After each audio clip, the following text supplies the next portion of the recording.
Okay, in this video, I'm going to show you that I have a airflow problem.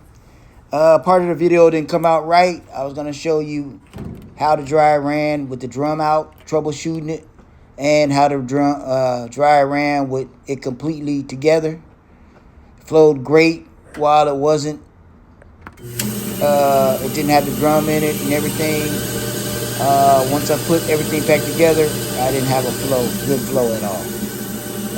Somehow I missed recording how good it blew right here.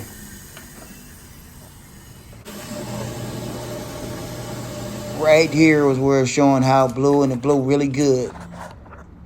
And now that I have it back together, I'll show you the comparison.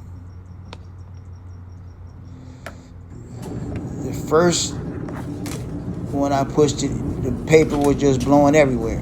It wouldn't stay close to the back of the duct. Now, very weak flow. So I'm trying to figure out why is it have a weak flow after I put it back together. All the ducts are clear. All the airways are clear. And I just don't understand why it has such a weak flow once I put the dryer back together. It's happened to me twice.